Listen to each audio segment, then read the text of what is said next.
Hi and welcome everybody. How are y'all doing on this great end of summer, moving into fall day? It is 2020, so expect the unexpected. But we are here talking to you live today, looking at the Palabra and welcoming you everybody to this great discussion with Hugo Balta, president of the National Association of Hispanic Journalists. We're here to talk about amplifying voices. And this actually also helps us take an early look at the kind of programming, the kind of conversations that we're going to be seeing during Hispanic Heritage Month. We're going to be bringing people on to talk about the vital issues facing the community these days. And of course, Hispanic Heritage Month provides us that great forum in which to do this. But today, we are going to be talking, Hugo and I, about initiatives to amplify Latino voices, amplify voices of the people in our community, to talk about the issues of the day, to look at politics, culture, and bring it up in a fashion and by voices that are not often heard in mainstream media, which is why we're here. And welcome, Hugo. Welcome to the conversation. Thank you very much, Ricardo. Happy to be here. Great. Well, you know, one of the key things that really brings this to our attention today and these days is looking at how media executives such as yourself are looking at ways of amplifying voices. And we were talking just before this got started about your brand new initiative that actually is going to kick off here pretty soon with your public television station in Chicago. Can you describe it for us a little bit? And specifically the why behind this? Sure. Chicago Tonight Voices, specifically Chicago Tonight Latino Voices, which debuts this Saturday at 6 o'clock Central Time, and Chicago Tonight Black Voices, which makes its debut on Sunday at 6 o'clock Central Time, is really an extension of the conversations that happen Monday through Friday on Chicago Tonight. And that is in our effort to complete our responsibility journalistically of fair and accurate coverage, it needs to be on a bedrock of diversity, equity, and inclusion. And so in this moment in time, where we're months into the pandemic, that has shown the disparities between people of color and other communities in regards to access to healthcare, access to education, the types of work that they do, and so on and so forth. But then compounded in the aftermath of the death of George Floyd, which really led by the Black community, but certainly extending to other marginalized groups, about the systemic racism that runs rampant in many facets of our society. We really felt that it was important for us to invest in a time where media, largely due because of the economic impact by COVID-19, is disinvesting in news, and in particularly, as we've seen before, specifically to communities of color. So this is an important time where news, like never before, is essential for the public to make decisions that literally are saving lives. And we felt we need to lend our platform to amplify those voices, to ensure that a light is shining on the issues that matter most to Latinos and other people of color, not only during this crisis, but unfortunately historically. Right. Is there such a void nationwide? I mean, you're not just from your position in Chicago there, but also looking at this as a national phenomena. One of the things that really frightens me is something I was reminded just in the last couple of days. I'm on the East Coast, but I'm a California boy.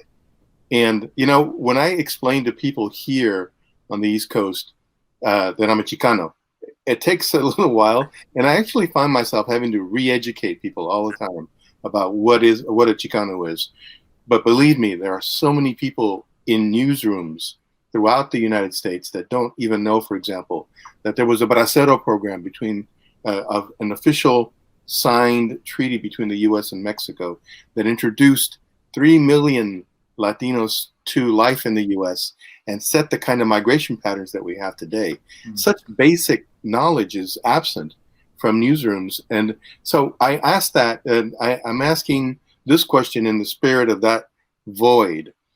Do we really have a void, or we have the channels, or is it the fact that people have just not been that keenly interested in us as a community up until now? Well, look, I think it's an excellent question. I think even when we separate 2020 for a moment, historically, people of color, Latinos, are seldom seen in mainstream media.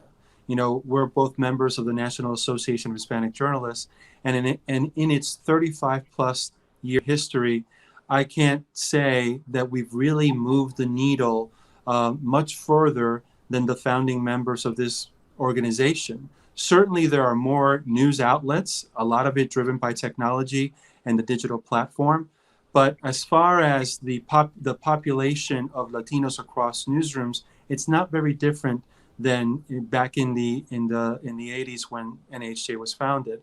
That's pretty frightening. I mean, the statistic is that the average newsroom in America is 75, 76% white. Exactly. And this is 50 years after the Kerner Commission. Yes. And so that really sets the table, right?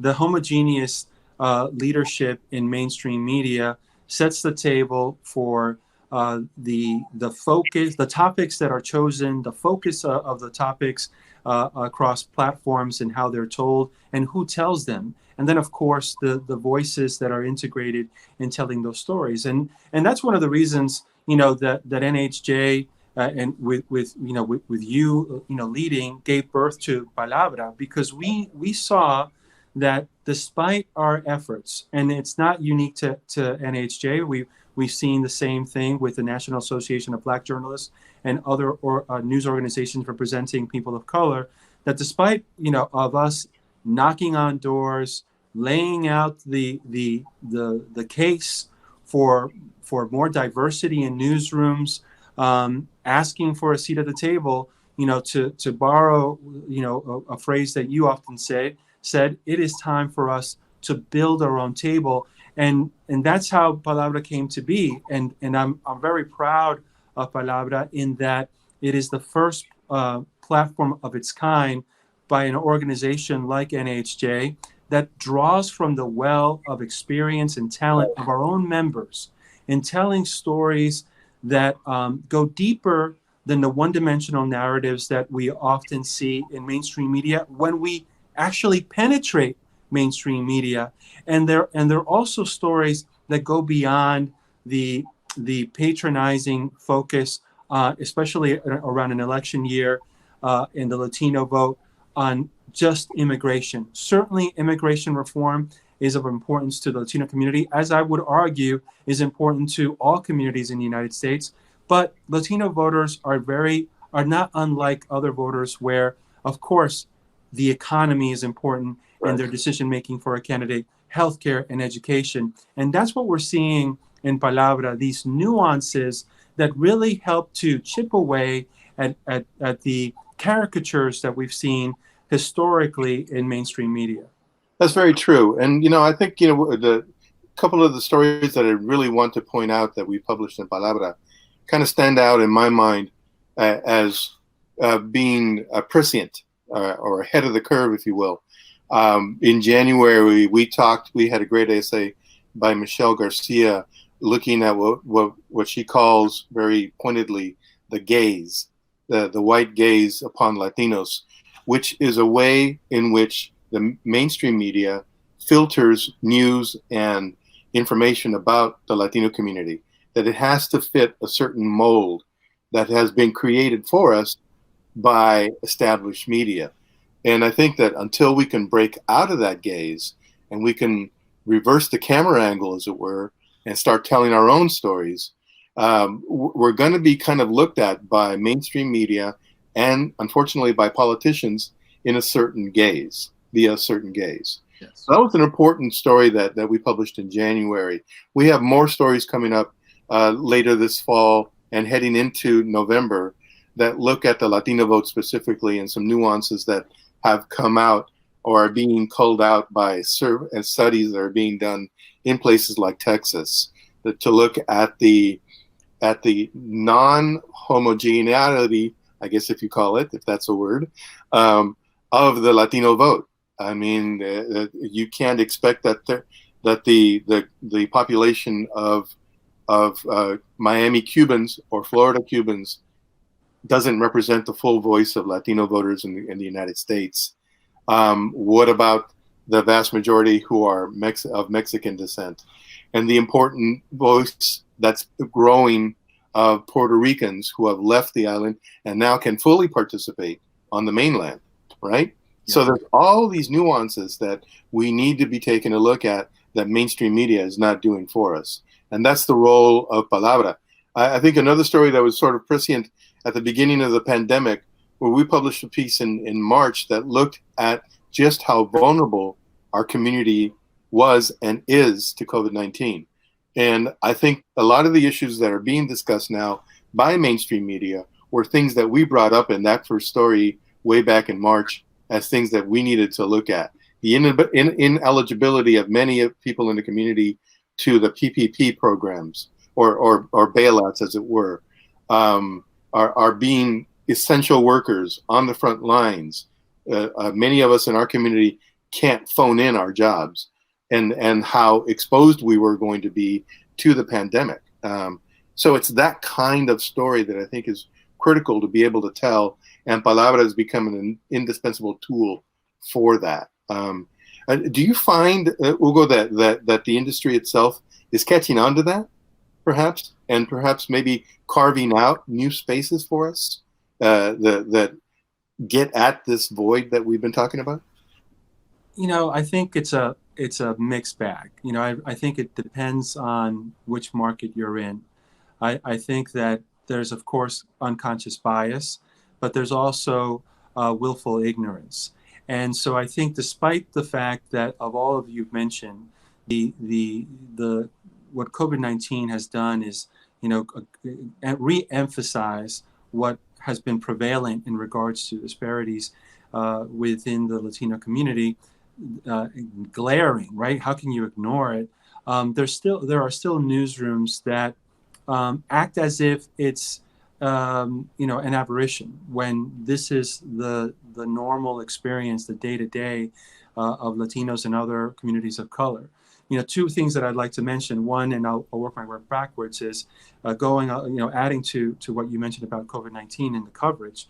And one of the things that was very important for us here at WTTW very early on, as we were trying to figure out how are we going to keep our staff safe while, of course, covering this important story. And that was, we realized that we couldn't tell this story from our headquarters here on the northwest side of Chicago, which is unfortunately very prevalent in many newsrooms across the country. Meaning that one of the criticisms that the public has of media, of big media, is this elitist attitude of a top-down approach of media and the homogeneous leadership telling the public, we know better than you. You know, we're going to tell you what you need to know, as opposed to what it really should be, a bottom-up approach in listening to the community and having their pulse and understanding what matters most to them, and then again lending their platform to elevate their voices and provide light to their issues. So for us, we needed to, and we made the decision to ensure that every single day, one of our anchors, Paris Schultz, would be reporting from different neighborhoods across Chicago, because we knew that the disparities that existed between the different communities, and we knew that this story could not be told just from our headquarters, or as if, you know, an overarching umbrella that everyone is experiencing COVID-19 in the same way.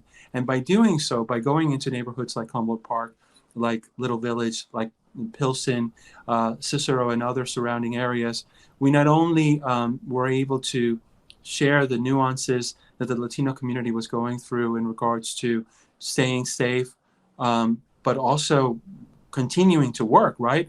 The deliveries, the essential workers, the people in the front lines were members of our community, including members of the community that are undocumented, and that really helped build bridges between communities that are not separate, are not only separated geographically, but also separated ideologically, separated by language, separated by socioeconomic backgrounds and education, and so on and so forth. And that really helped, I feel, communities understand each other better. And as we're talking about what the solutions will be moving forward, what this new normal will be, it's a collective, it's a collaboration. It's the Black and brown communities locking arms with the white community and other communities and looking to solve these problems. And then finally, to what you brought up as far as newsrooms and whether they get it or not, and is this finally the time that they'll actually understand and invest in diversity, equity, and inclusion. The cultural competence guide that NHJ rolled out last month during the national conference has been well received, and I think it's once again a tool for all newsrooms to look at and to help them cover the Latino community better. We know there's no turnkey solution in improving the equality of the makeup of newsrooms, specifically talking about Latinos. There's no turnkey solution. It has to be progressive, but that cultural guidance, cultural competence guide is to really help all the members of that newsroom do a better job of understanding the Latino community, and as they're covering the Latino community, not falling into, unfortunately, some of those potholes that often happen when you're covering this community during election time and during this crisis. You know, we both you and I have been around for a little while. We have enough gray to be able to say that very confidently. You know, but it just reminds me that we've been down this road before. We've had events and incidents and periods of time when the industry promised us, hey, we're going to do better now. We're going to do a study. We're going to see what the problem is, and we're going to come out with programs that's going to head us in the right direction toward diversity and inclusion in the newsroom. And every time, after a little while and after the headlines, it disappears. And here we are, 50 years after Kerner, still with a horrible underrepresentation in newsrooms. Now, this brings to mind something like the commitment that the LA Times has just made, that in a few years they're going to have 25% of the newsroom is going to be Latino in a city that is already 40% and probably even more Latino. How do we make it stick? How do we make that kind of a commitment stick? And how do we then have that replicated in other places, in Texas, in other parts of California and throughout the West, where there is a real dearth? How do we make that reality? We need to continue to push. We need to continue to push as an organization. We need to not only speak to ourselves. You know, one of the constructive criticism that I often mention with our organization, NHJ, is I love, with the exception of this year, I love going to the conferences every year to see friends that I haven't seen in a year or just have spoken to, you know, via phone. And we have a great programming during that week, training and so on and so forth. But we're speaking to ourselves. We need to be inclusive of other voices, of other communities, in order to continue to grow our network of allies. I think the more the more we have this conversation, the better we're going to be in successfully chipping away at some of these issues. Just yesterday, I had a conversation with the Congressional Hispanic Caucus, led by Representative Castro, about a group of representatives that will be speaking to media companies about this exact topic. Mm-hmm. And I think that's great. I think the more people that are talking about the disparities in media and the negative effects that has to the public, and specifically talking about the Latinos, the emerging majority in this country, the majority in many parts of this country, I think is important. I think one of the things that I've seen with the Black Lives Matter movement that is very different than in previous times, if I can recall the Rodney King and what came afterwards, is that this time around, yes, the Black community is leading the conversation about racism in policing and in other factors. But when you're looking at the protests, and certainly in the Chicago area and covering those protests, I've been in communities where the majority of the people marching are the white community. And in other cases, seeing Black and brown and white people together, that is so key. And that is different this time around, because the problems, the issues are certainly centered in the disparities with Black and brown communities. But again, the solutions to equality needs to be all of us, because the benefit to equality is for all of us. To have media do better in covering the Latino community, the Black community, the LGBTQ community, women's issues, etc., is not just good for them, it's good for all of us. Right. And I don't know if you agree or not, but I think it also takes us putting ourselves out there through vehicles such as Palabra and the kind of programming that you have in mind there in Chicago. Because I talk to friends and they tell me, says, well, there are Latinos in news. Look at, you have Maria Hinojosa, you have Jorge Ramos. What else do you want? and it just amazes me, because then it turned into an issue of a pipeline, right? That you hear from editors in newsrooms and newsroom leaders who tell us, well, it's a pipeline issue.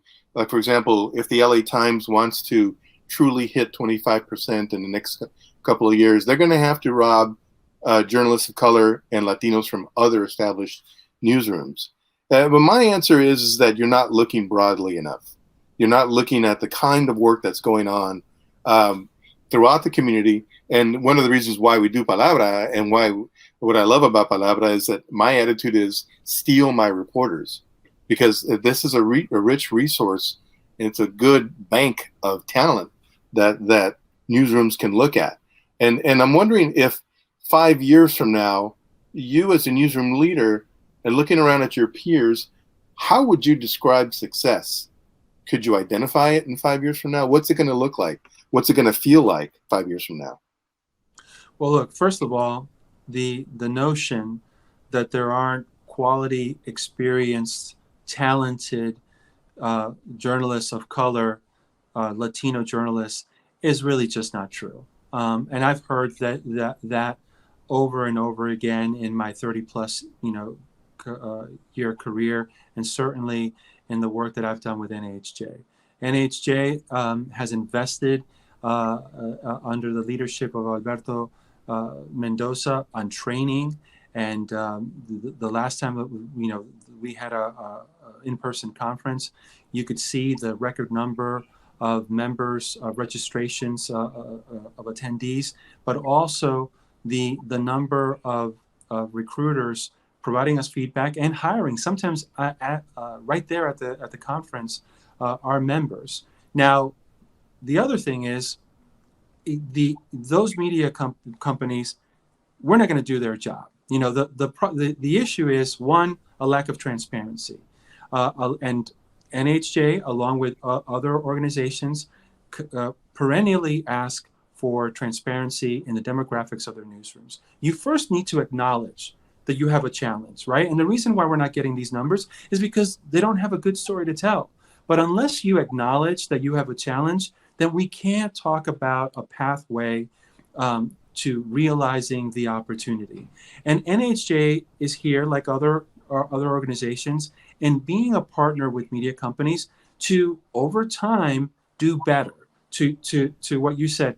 Where are you now, and where do you want to be 5 years from now? And how can we be an asset to you in reaching those goals and the milestones along the way? Until media executives are willing to be transparent about their demographics, are willing to accept the challenge and the opportunity, and then put it on, develop an action plan, and then put it on a timetable, we're going to be having this same conversation 5 years from now, because I've had this conversation 5 years ago and everywhere in between. So it's really about reframing diversity, equity, and inclusion from a problem to be solved to an opportunity to be realized. It's about being transparent. It's about developing an action plan and then putting it in a time frame to realizing it. I think what media executives have focused on too much is our entry-level jobs, and not enough in mid-level and senior leadership, where those positions have more responsibility, more authority, and the resources to really have a positive effect. This might sound a little bit like, patting myself on the back, but the fact that WTTW hired me as news director, the first news director in this news organization's rich history, and then afforded me the resources to be able to not only influence editorially the content on both broadcast and digital, but then to be able to, in the middle of a pandemic, suggest investing and launching 2 new programs. It says a lot about this organization, but also the focus and that leaders of color and Latinos can bring to an organization to at least have the conversations of what if, based not only on journalism, of course, first and foremost, what's best for the public, but also from a business imperative. Yeah, and I guess we have to take these as victories, right? These are little victories that mark our path. But maybe this is exposing perhaps a little bit my true natural grumpiness. But I have to tell you that I think we still have a ways to go. That there is still such a deficit on the landscape out there for us that we have to overcome. 2 incidents lately that I think sort of remind us of the severity or the lack of depth of knowledge, or acknowledging the true position, or the true capacity of Latinos in media. One was, who was the guest during the marquee guest during the recent online NHJ conference? It was Joe Biden, right? Well, not long after that, I believe it was on CNN, there was a journalist who said in his first interview with reporters, Joe Biden says X, and totally forgetting the fact that he had just been on before a number of journalists at the conference. So that was kind of like shunted aside. The other thing that you weighed in on was the fact that we have no Latinos lined up to participate in or lead some of the upcoming presidential debates. Why is that important? Why did you feel it necessary to jump into that fray and remind the mainstream media that, no, there's more work to do here? What does that say to us when we're continually put on another table, on the little kids' table perhaps, or just completely ignored? It's so frustrating. I think it's so glaring. It isn't an unconscious bias at play. How can the Commission on Presidential Debates, since 1988, not have a Latino journalist participate in the debates, both for president and for vice president? And how could it be in 2020, during the racial reckoning that we're in the middle of, that this commission, the chairs, which are white, be so tone deaf in not understanding the importance and the opportunity that they had in being inclusive, of including the Latino community in those debates. Not again because it's the nice thing to do. 32 million Latinos are predicted to be eligible to vote in 2020, the largest ethnic and racial group in the United States. If not now, when? In order to choose a Latino journalist, of the many Latino journalists that are available to them, both in English and Spanish language media. We have, this is part of the pushing. And what you said, we have to be willing to put ourselves out there. And that often means putting ourselves in situations of feeling uncomfortable. We have to be comfortable at being uncomfortable. We have to be comfortable at being the only one in the room. We have to be comfortable that at times we're the only person of color in the room. We have to be comfortable to not, be put in our place and be grateful to be there, just to be there, but to actually stand up, speak up in these situations. If not us, then who? If not now, then when? And that's something that, in order for us to move the needle, to advance, that requires more people be willing to put themselves out there, and sometimes that means putting their reputation, their careers on the line, on the ledge, because it's the right thing to do. You want to be on the right side of right, and if you're unwilling to do that, I understand. It's not easy. It's not for everyone, but then at least support those who are doing that, because it's necessary. And then lastly, this isn't just about focusing on the Latino community. Again, we're the emerging majority. Another thing that we talked about last month was about the elimination of the use of the word minority, because of the negative narrative that brings, but also because it's inaccurate and really antiquated in the times that we're living. Giving a seat to a Latino journalist in the presidential debates isn't doing us a favor. It is being responsible to the conversations that have been going on, certainly in the last 4 years under the Trump administration, but historically since probably this country was founded. To not include those voices is doing a disservice not only to the Latinos, but to everyone who lives in the United States. Have you gotten some pushback from that? What's been the reaction since you wrote that pretty powerful message through social media? I think overwhelmingly support, and I'm really grateful for that. I think some constructive criticism as well in regards to some of the advances that like you've mentioned, but most of those examples are the exception. They're not the norm, and that's my pushback to them. We can't just mention Jose Diaz-Balart, Jorge Ramos, Tom Llamas, and others. It's really great, and we should celebrate our wins, but they are the exception. And what we're looking for is equality. And to the executives that are recruiting, equality, it has to be a broader term than what currently exists, because oftentimes those critics speak as if we're in equal footing.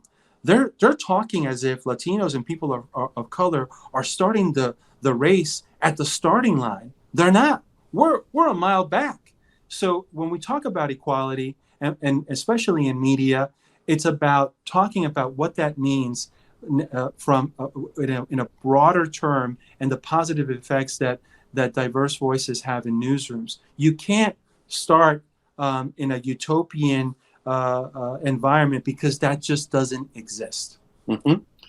So, I think what's curious about this is that, from your position and the number of years that you've been at this, is there something that you can point to, perhaps early on in your career, a story that came out, a story that you worked on, and that can kind of give you an idea of where we were back then, and a story today that perhaps might not have happened were it not for the presence of a Latino journalist on the scene or under the byline. Let's draw some comparisons, maybe some real examples of what our presence can do for a newsroom. Well, look, that's a really good question. And I think as far as specifics, there are many stories that I could point to, driven from my time working with Telemundo 47 in New York. And not so much, you think, okay, well, it's a Spanish language network. Of course, there's a myriad of stories in regards to Hispanics and Latinos in the New York metropolitan area. But it was during the time in the beginning of the integration between NBC and Telemundo. And so a lot of the work that we did integrated with our kissing cousins, so to speak, at WNBC in New York. And to be able to, and it was happening elsewhere, Los Angeles, Dallas-Fort Worth, South Florida, and other markets, Chicago included. To have two newsrooms under the same roof, whether it's figurative or physical, really had an impact in how then NBC started to look at covering Hispanics around the general election, for sure, around events like events like the World Cup, but also covering healthcare and education in the largest market in the United States. The other examples that I can give you between then and now was the time that I worked with at ESPN, and through ESPN also at ABC News, in where we started to talk about Hispanics and Latinos not just under the almost patronizing categories of the tried and true of when you penetrated, mostly about immigration, but integrating them into the general narrative of the American experience. So when you have an expert that's talking about healthcare or the economy or even politics, and they're there to talk about they're not there to talk about the Hispanic Latino community, but talking about the issues around those categories in general. That's when you start to normalize who Latinos are. Latinos are, to a point that you made earlier, are not a monolithic group.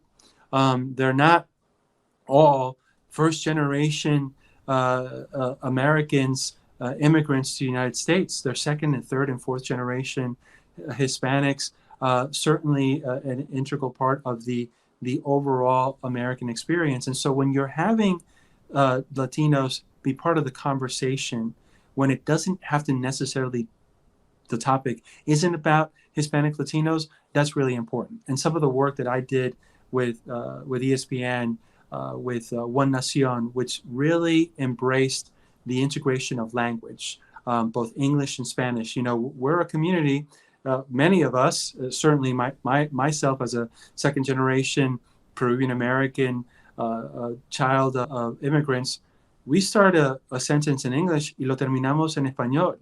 Being bilingual, bicultural is a unique American experience. You're not going to find that anywhere else. There might be people, there certainly are people in Mexico and in South America that are bilingual, trilingual, but they don't seamlessly integrate the language or both languages into one. That is uniquely American. And so for me to be able to, at ESPN and in other networks under the Disney umbrella, be able to produce content where we're having conversations that begin in English, end in Spanish, and we're talking about larger topics that are not just specific to Latino, but integrate Latino to those conversations. That was really a proud moment for me, an aha moment for my leaders, and really, again, peeking at the opportunity that we have in embracing this community that in many ways is leading the country on many different facets, and not just under their category as part of the quote unquote minority, but I would say the Black and brown community. To look around and see, are there questions from our participants and our guests? And um, if there aren't any questions immediately queued up, I have, I think, a follow-up question to all of that for you, Hugo. And it comes from this notion that we all have beginnings, right? We all start somewhere. So I was going to ask you, what was it early in your life? What was it that put you on this path to journalism? And I asked that bit knowing that my own experience was being an immigrant to the United States, a young kid. My very first job was delivering the San Diego Union newspaper on the back of my bike, and learning as a part of the language acquisition that I was going through, learning to read using the newspaper, and realizing that there were these bylines with individuals who were writing stories from faraway places like Paris and Rome, and thinking to myself, hey man, these dudes are getting paid to do this. This is a good gig. I think I'd love to try to get into that. So at age 12, I started my own newspaper in elementary school, and I haven't looked back ever since. I'm wondering, and because I know it can resonate with people who might be at the beginning of their career and might be listening to you, what was it that put you on this path? You know, my experience is not very different than the experience of children of immigrants. You know, I'm 50 years old, but I'm sure that many people that are joining us today and others have a similar experience. And I remember clearly my parents gravitating to media, television, radio, newspapers, not only to stay in touch with their native country, Peru, but also to learn about their adoptive country, the United States. And so these are two people that came to the United States. My father was in his early 20s. My mother was a teenager. She was 18 years old. They came separately and met in the United States.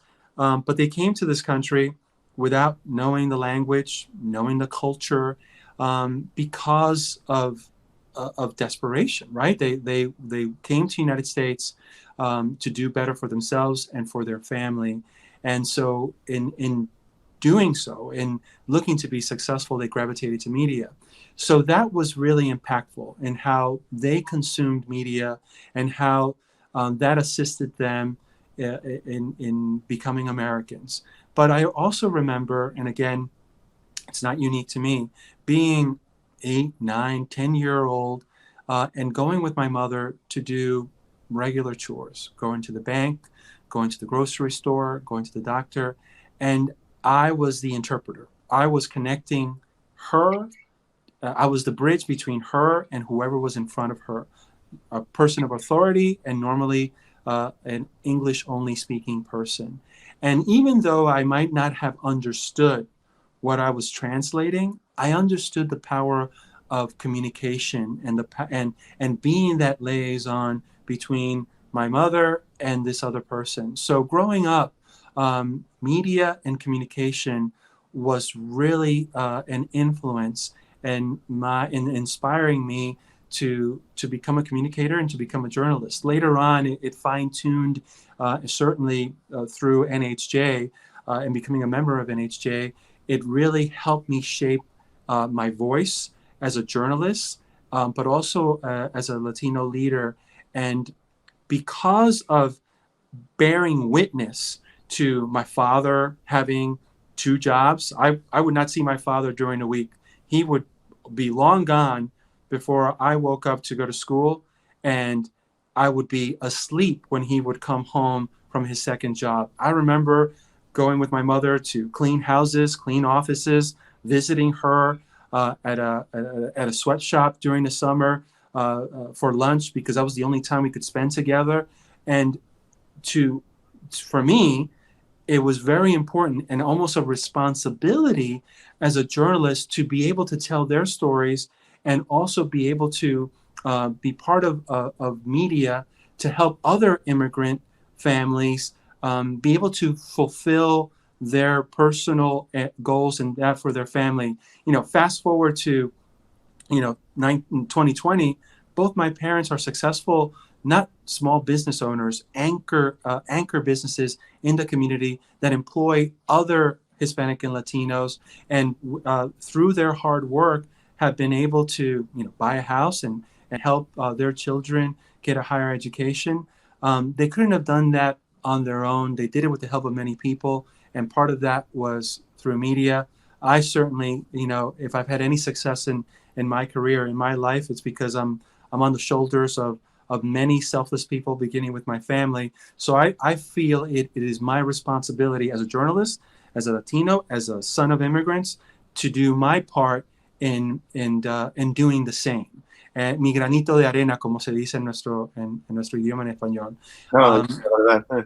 Yeah, it's interesting that we can look back and we can point out to the people who helped us along the way, who are the names that have sustained over the years, have helped sustain things like NAHJ. I mean, my very first boss was Charlie Erickson, right? Mm-hmm. The Felix Gutierrez from USC lent a hand in making sure that I stayed in the business. Frank Del Olmo, the late Frank Del Olmo from the LA Times, would take me aside and would give me some advice on how to become a better journalist. Frank Sotomayor, all these guys, all that generation of journalists that stand out in my mind are the folks that we are standing on their shoulders. And one of the things that makes me feel really good about initiatives like Palabra and the kind of work that you're doing in public media and have done in broadcast is that we open ourselves to being mentors and to helping others. Is that something that NAHJ has formalized? I mean, I know we've had attempts where we tried to become official mentors for people who are coming up, but are there plans, are there mechanisms in place that we can really exploit to make sure that we do have a solid pipeline going forward? Name one or two initiatives that come to your mind that can really help us in this. And with that, we begin to wrap up this conversation. Yeah. So absolutely. The current board had a discussion earlier this year with Alberto Mendoza and other members of the staff about establishing a mentoring program and putting some structure to it, focused not just on students and entry level, but mid-career and seasoned veterans, because of the need for experienced Latinos journalists at that level. So we're in the middle of working on a pilot program that as I step down as president and continue to serve as ex officio for a year, we'll be presenting to the new board and that we will have in a couple of weeks. But it needs to be structured. It needs to be not just the being available to someone, but also helping them design their path to success. I think we need mentors. I think we need sponsors. Mentors work behind the scenes. They're very anonymous. They're people that are available to us when we want to prepare for an interview or an assignment or a pitch.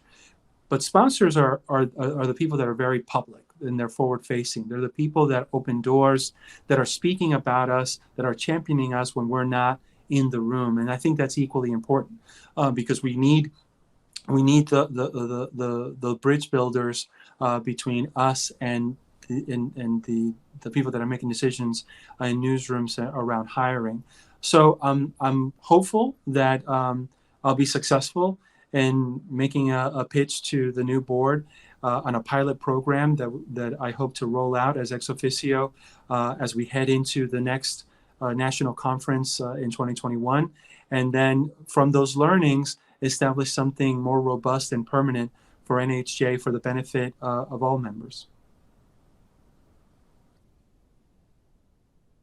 Last great hour of conversation.